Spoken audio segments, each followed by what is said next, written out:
support the possibility of a cap over Jefferson Street? Let us hear from you.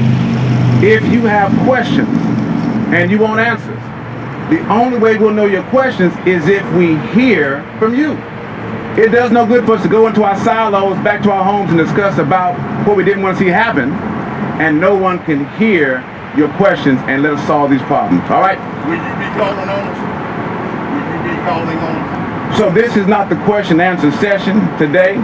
This is the first of many meetings. What is today if it's not question and answer? Today is the kickoff of the community-led design to talk about what we want to see possibly at this location. And you just stated that you wanted to hear from us. When will that be? That process will be explained in the explanation of next steps by Faye DeMassimo. Let me say this, Brother Pastor. We want to be heard. Yes, sir. We want to be heard while the meeting. Okay. All right, so let me say it to you. Faye DeMassimo is in charge of that section. If this were Sunday morning or Wednesday, I would run the whole show. I'm being very serious, and I respect you. But there's other folks on the program who have assigned tasks. I think Faye DeMassimo will address the issues of questions.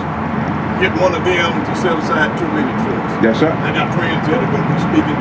They will defer their time for us. I got you. All right. So next up for remarks is Mayor Cooper. All right, and then we'll make time for the questions. All right. Well, thank you, Representative Love. Thank all of you all for being here. It's great to be here at Lee Chapel, because this is where, on the morning of the March tornado, the community came together, and where we returned a year later to remember and reflect that Lee Chapel is where change happens. And I'm grateful to the Reverend and to the church for guiding that change and serving the community. As we all know, it's our leadership that allows us to be resilient. So it's fitting that we're back in this space to begin the work of discussing the community's thoughts on a proposed Jefferson Street cap. Before we talk about the future of Jefferson Street, however, I think we should first acknowledge the historic harm that was done here. And to appreciate the magnitude of that harm, we have to talk about what Jefferson Street was. That throughout the 19th and early 20th centuries, there was no place in America like it. It was sacred space, a sanctuary for the formerly enslaved during Reconstruction, and then the home of 3 iconic HBCUs. A place of spiritual support with some of Tennessee's oldest black churches. World-class music and nightlife. It was an incubator for the civil rights movement in Nashville, and from here to the nation. And despite the cruel injustices of the so-called urban renewal and redlining, despite generations of underinvestment and neglect, Jefferson Street was Nashville's most vibrant and culturally important neighborhood. And that was before I-40 cut this proud community in half. And I-40, it's hard to even read this, what happened. I-40 destroyed 100 square blocks across North Nashville. 16 blocks of stores and venues along Jefferson. 1,400 residents were immediately displaced, and you heard the story Representative Love tells how his father, Representative Love Sr., fought against it. And Representative Love Sr. and his wife, Ms. Love, lived right on Scoville Street, a block from Jefferson, when I-40 came through, and that house is now a missing piece of a dead-end street. Within a year after that, property values in the neighborhood fell nearly by a third. And our HBCU corridor was fragmented. And as the great Reverend Kelly Miller Smith said, I-40 was a bitter thing, which tore the community apart. Now we today are acknowledging that bitter thing. And we look for guidance in taking restorative action. In every way imaginable, I-40 was something that was done to North Nashville. But a Jefferson Street cap would be something Nashville does for this community, but with your consideration, your partnership, your input, and your design. This project belongs to North Nashville. Discussion of the CAP has a single purpose: to consider how we can physically reunite this neighborhood, restore it, and as you decide what the CAP would look like, should look like, how it would function and feel, the Metro government is here to listen and to serve and to support your vision. And once you're spoken, we're here to make sure your decisions are put into action. Now, beyond this project, Metro has more work to do in North Nashville. And I want to spend just a few minutes on that subject, because first, Metro is investing in 261 traffic and transportation improvements in North Nashville. That is 5 major road paving projects, 116 culvert projects for better stormwater drainage, 2 bridge projects, 61 traffic calming applications, 12 better bus routes, and 14 priority sidewalk networks, and 51 priority bike networks. And also, the people of North Nashville are working, and I see Councilman Taylor here in the front row. It's driven by his inspiration, in large part, to a $2 million participatory budgeting project. Now, that project is the first for our city, where the North Nashville community decides what additional infrastructure projects get funded with that $2 million, and we hope to continue this first effort with succeeding efforts in that direction. So the Jefferson Street Camp can be a powerful community project, because what we build, where we build, with the respect and intention we put into building it, it is all an opportunity. Our opportunity to honor this community. And I want to thank all our faith and community leaders who care so deeply about this project, who are here today. I'm grateful to each of you for joining in this network. I'm grateful to President Newkirk for being here. I think I-40 was a historic harm to Fisk, which is almost unbelievable that that could have happened. But let us begin the journey to restore and to rebuild and to heal from that event. But it's with your guidance that can happen. Only with your guidance and design and participation can that happen. With that, thank you very much. I'm grateful to be here, and then thank you, Reverend Love. On with the rest of our program. Thank you.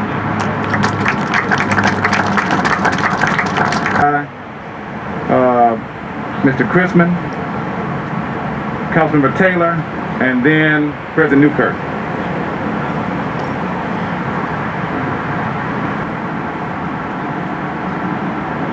Good morning. Good afternoon. And good evening too. All day. I'm a member of Lee Chapel AME Church.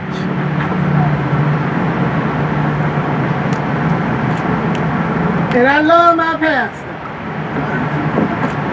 And I need for him to pray for me.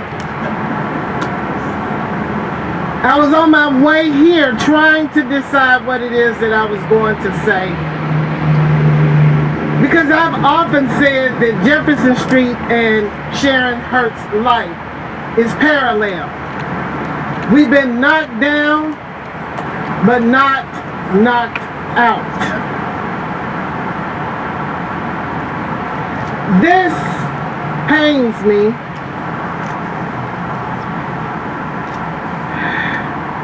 Those of us who have worked, those of us who have invested, those of us who live, those of us who volunteer and provide our services in this community, we're not a part of the initial conversation. That pains me.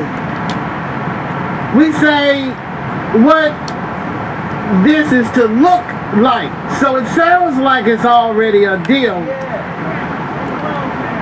What it feels like. They fought against the interstate. went to the Supreme Court.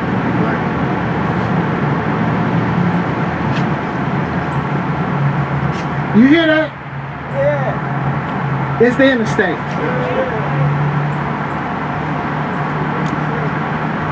I could go on and on and on about this. And I thought that I was actually going to come up in the on the program a little bit later.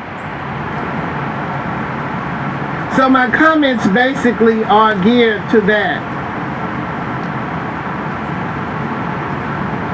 But having worked in this community for JUMP, the Jefferson Street United Merchants Partnership, for 22 years, working for Meharry Medical College for 19 years, because I worked there 2 years when I was a student at Tennessee State University, for which I was there for 4 years.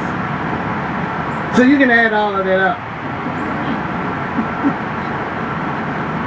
But as council member at large, I have expressed my views openly to the mayor's office, asking for intentional community engagement since the first grant application.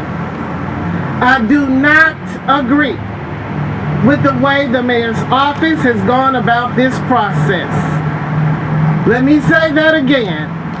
I do not agree with the way the mayor's office has gone about this process.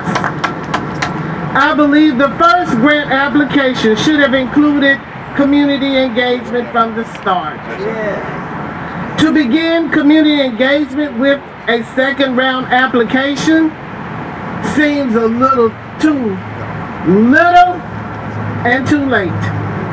The citizenry deserves consistent transparency. I understand that community engagement is being done now, and I hope that you will be sure to ensure that your voice is heard at planned events.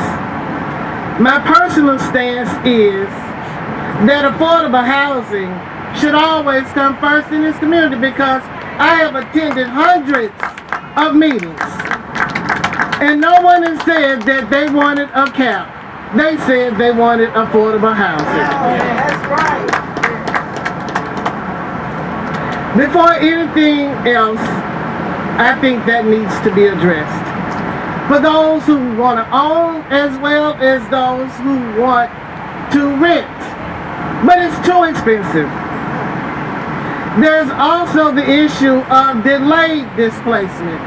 Now what I mean about that is that if, like the interstate, the cap is built, while people may not be displaced today, this year, or next year, when the cap comes and it makes it beautiful here and it's absolutely wonderful and the value goes up, then people are going to be displaced because they're not going to be able to afford it, and we won't be able to have TSU Homecoming Parade.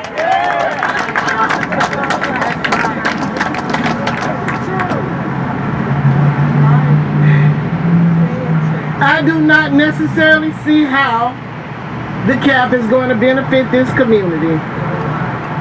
I do believe when we have challenges, we're supposed to find opportunities in it, and I'm still looking for them.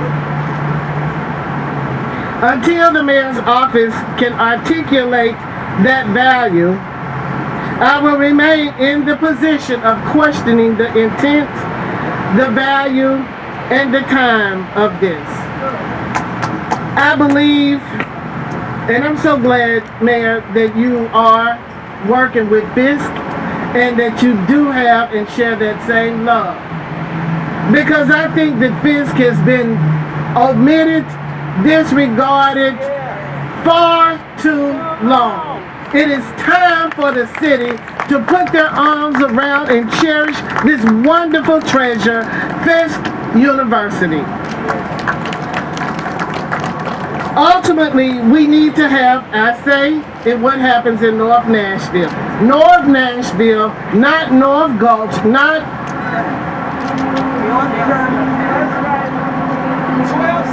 So we we need to engage to hear from the horse's mouth, learn, understand, and then communicate what we want. I can tell you this little story, and I'm gonna sit down because I don't know how much time I was supposed to have. But y'all know Miss Suggs. Y'all know Miss Stewart.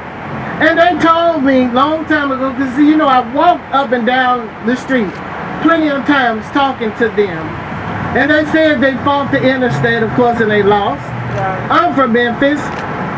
They tried to do the same thing in one of the affluent areas there, but did it happen? No, it didn't. The interstate runs right off on Cooper because it was not going to happen there. But before the interstate, they were talking to the government, and they said they wanted to bring outhouses over here in North Nashville. And the people here said, we don't want outhouses, we want a place to store our corn, because that's how we make our money. Y'all know about that corn whiskey, but I ain't gonna go there. But they said that we wanted a place to store our corn. They said you need outhouse. This is the new thing. This is the thing going. It's going to make more value to the community. They said we want a place to store our corn. They come up one day, and what do they see? Outhouses all over the place. And then they came back to inspect to see how everything was going with the new outhouses, and what did they see? All the corn was stored in the outhouse. Your opinion matters and has a direct effect on what happens in our community. I want to say that if we're not at the table, we will not be able to put our voices into action. Better yet, if we're not at the table, we on the menu.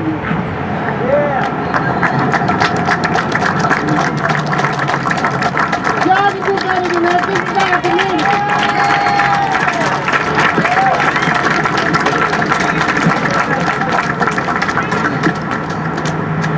I came to actually observe this process of this meeting and see what it's about and see what other people think.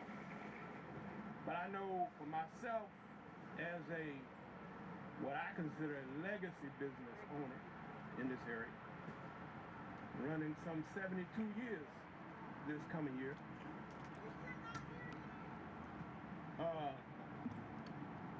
You can't hear me? All right, can you hear me now?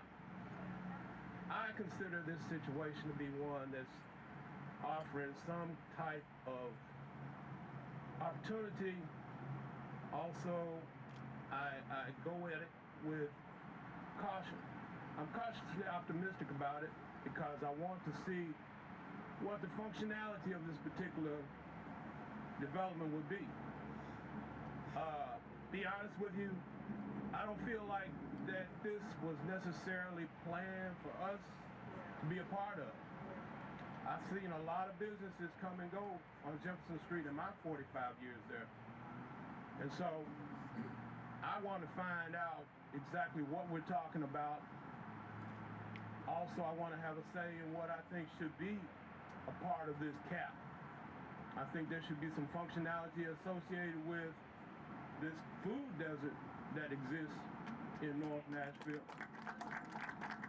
I think there should be some functionality as far as dealing with some aspect of what this homeless situation is going to be, because that's going to affect the development. I mean, there's going to be those people are displaced, and they're going to be in that area. In conjunction with that, we need to look at the safety aspect of it, because there needs to be a situation that exists where we understand that there's safety for the people that are going to be working and inhabiting or living or traversing this particular area.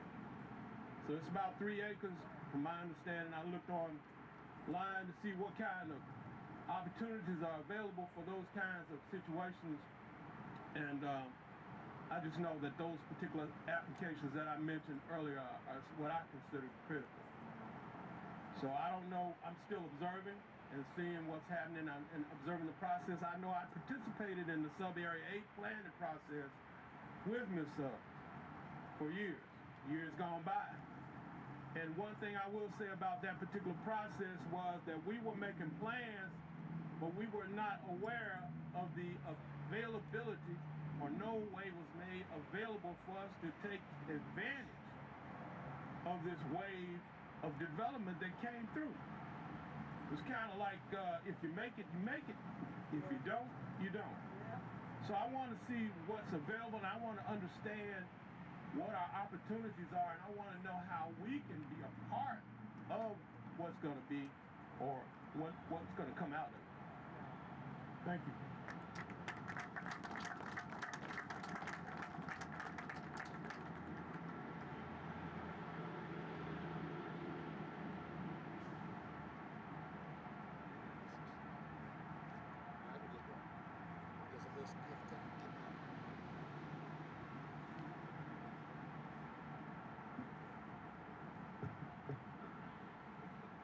Sorry about that. I'm a little stiff getting up, but I did want to get here and say what we could talk about. Can everyone hear me? I'm an old lynching historian, so I know about the politics of displacement. It's important for me as we bring in more students and we grow as a university that we have safety, and we have some of the things that are really key to providing safety for a university and for our kids. And quite often when I see newspaper reports and I look out my window and there's a murder on our campus, or there's a drive-by shooting on our campus, it creates concern for me. Now, while I don't know all the details about the plan, there are certain aspects of the plan I will support. As we talk about a community building that the university and the community could share, I think that's important for us to know each other, to get to know each other, and to have some of those things as a shared community.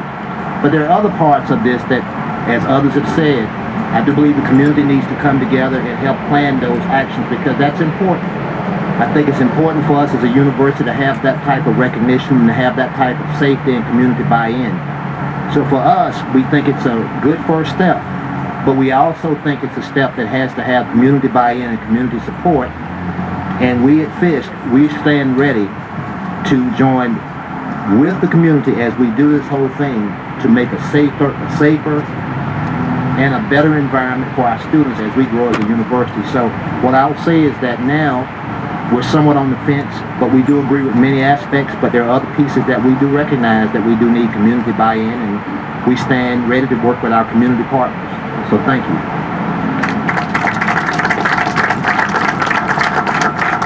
Do y'all have any way to make this louder? Because you really cannot hear this at all. Exactly.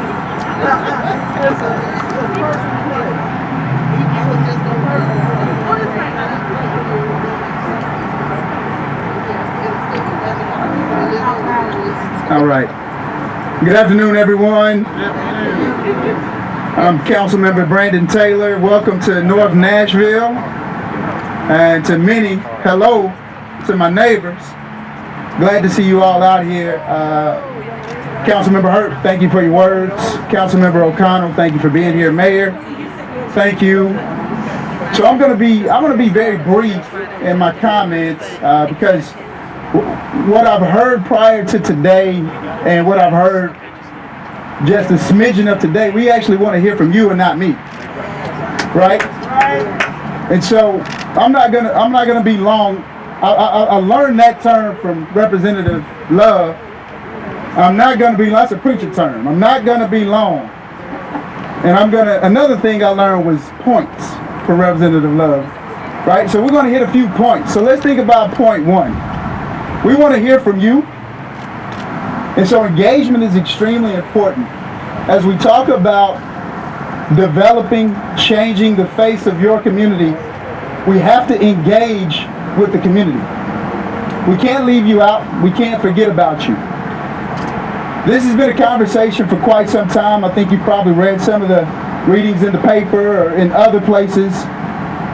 And we're now having a conversation with the community. I think we could have got here a lot sooner. But we're here today, but we're going to have to listen to you. That's point one, engagement. The only way your voice is going to be heard is if you engage, and that goes to number 2.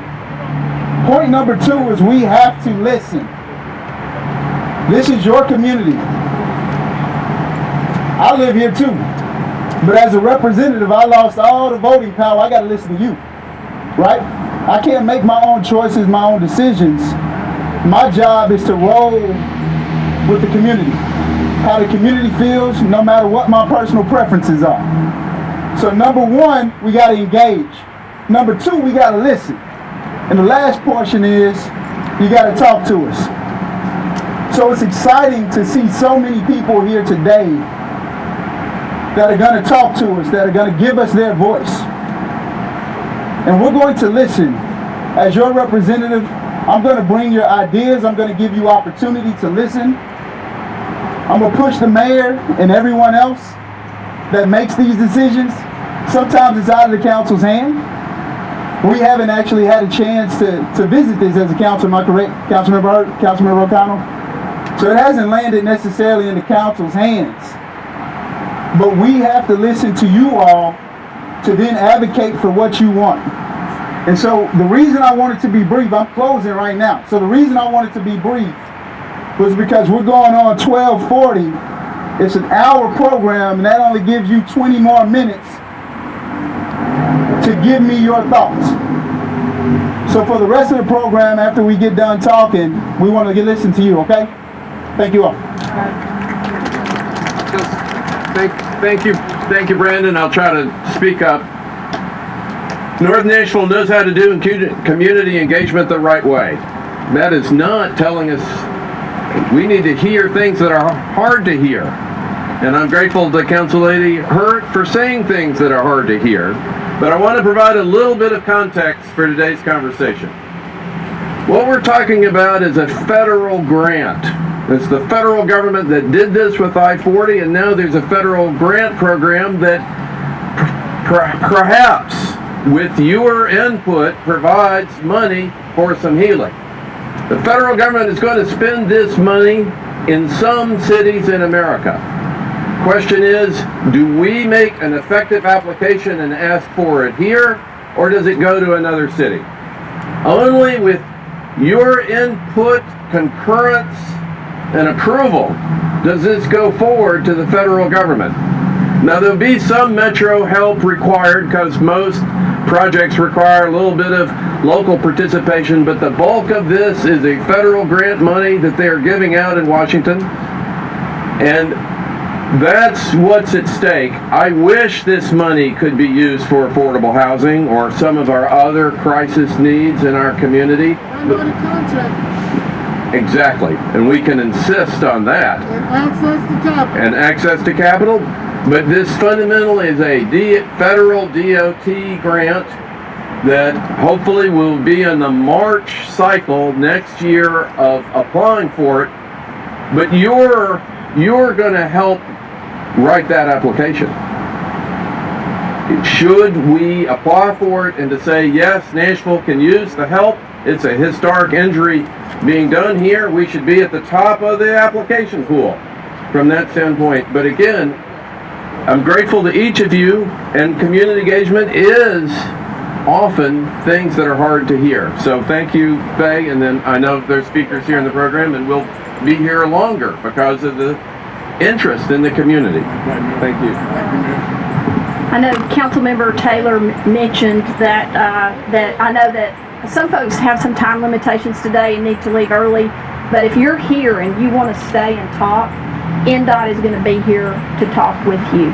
We won't leave. We'll stay till you're done talking. So, my name's Faye DeMassimo, and I'm the interim director of the brand new Metro Nashville Department of Transportation and Multimodal Infrastructure.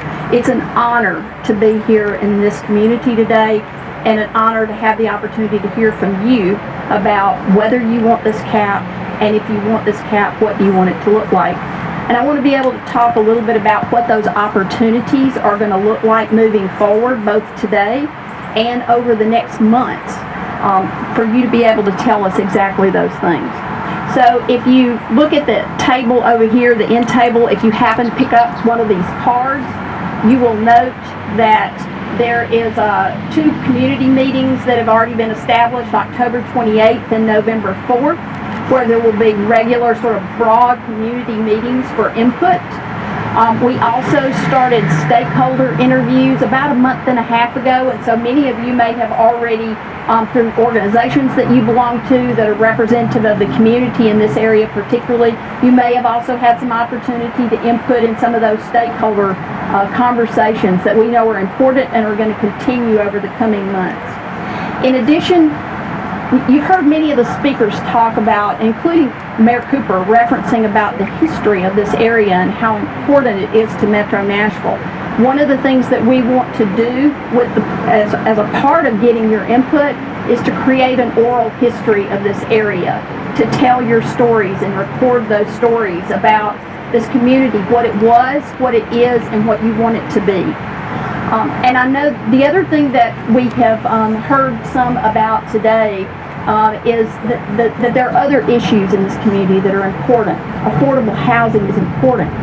Crime is important. Having access to sidewalks so you can get to places where you need and want to go, to transit, having safe roads for cars to travel on. All those things are important, and we understand that. And one of the things that we are also doing is making sure that we're considering all of those things as a part of investments in this community. We're very proud to have just worked with Dr. Newkirk. He brought to our attention, the Fisk team brought to our attention some issues around campus safety at Fisk, and we are in process now of rolling out a project with him that involves a lot of pedestrian and traffic management and things that we'll be doing that will improve that. But I wanted you to hear that affordable housing in particular is something that I know Councilmember Hurt hit on. We have partnerships that we are engaging. This grant is just not sort of the one and done.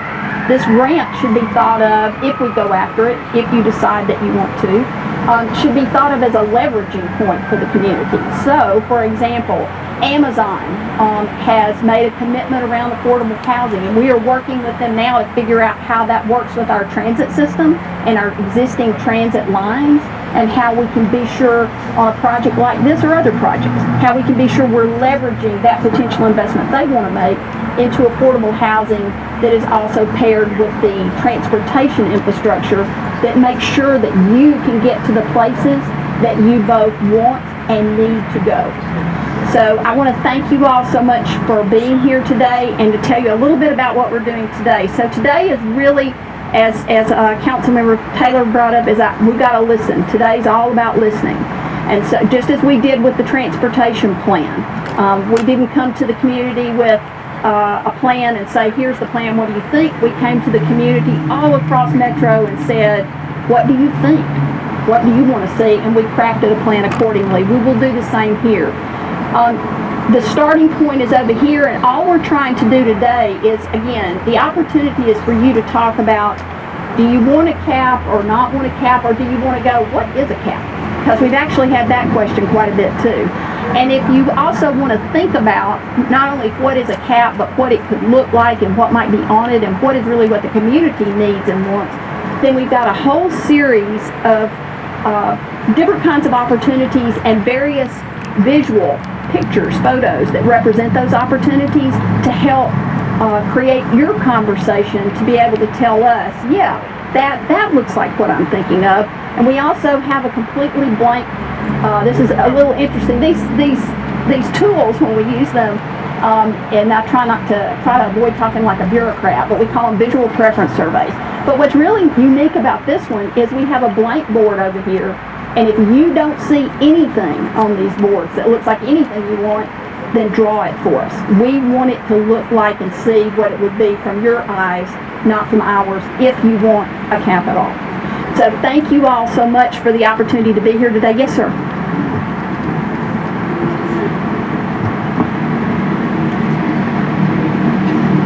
My name is Ronnie Mitchell. I'm a lifelong resident of Nashville in Davidson County.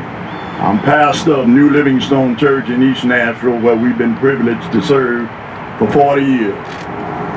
Not since the civil rights movement of the 60s has there been an issue on the table that can galvanize us and bring us together around a common cause.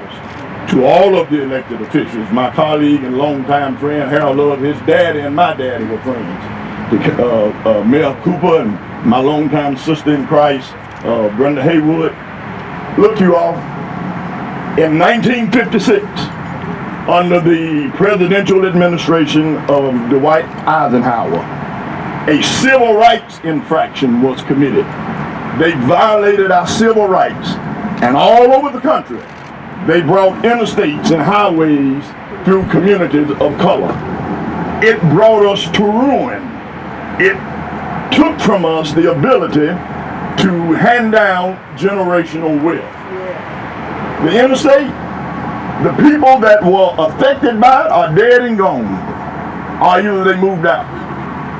This development will benefit folk that are new to North Nashville, not just black folk. And what I say is, Mayor, I'm not going to fight against it. I will ask that we would rethink and reimagine it. That $120 million worth of money, let's have another $120 million in a separate pot to where we can do our own thing. I'm calling it the ABC Development Project. A is for affordable housing. B is for black business retention and recruitment. And C is for community compassion. Okay? We must participate in our own rescue. The help we've been waiting on is here. The help we've been waiting on is us.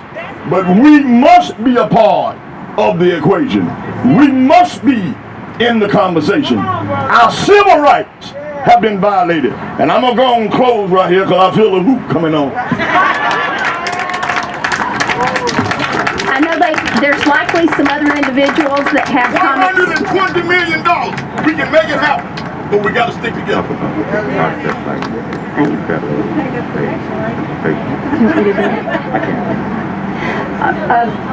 Representative Love just asked me to explain a little bit about the particular grant that we are looking at if this project does become a project. It's called INFRA.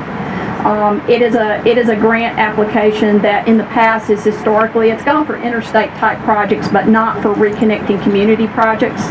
The Biden administration, when elected, made reconnecting communities a high priority, understanding the devastation and as has been discussed here, all of the terrible things that occurred with interstates plowing through African American communities all across the country. And so it looks as though that there will be two potential funding sources. There's a grant that we know cycle is coming back up that is likely going to be suited for this. There's also the infrastructure bill that's pending before Congress now that will likely have a set aside in it specifically for reconnecting communities. So if we're ready, then we get in there. Why was the previous application was denied? Why was it denied? Absolutely. Thank you so much for asking that. So I'm going to try to make it a concise answer, and then we're going to get everybody started so everybody has an opportunity to give their input. And they're like when you end at the table over here, there's comment cards. So anything and everything you want us to hear, please be sure to record that. The last application was denied, as you all recall, the Biden administration. The inauguration was in January. Secretary Buttigieg was confirmed in February. Immediately they rolled out the INFRA grant because that was the funding tool to get out there. It was a pre-existing grant program, and they rolled it out in March with it due the end of March, so really quick turnaround time. And what it did was it stated in there the intentions of the new administration around wanting to reconnect communities, social equity, climate change, improving safety, all those things. Over in the part of the application where you calculate the cost benefit, it's just a number crunching thing. They didn't change that part of it to reflect some of the new policy aspirations that the administration had, again, because everything had been happening so quickly.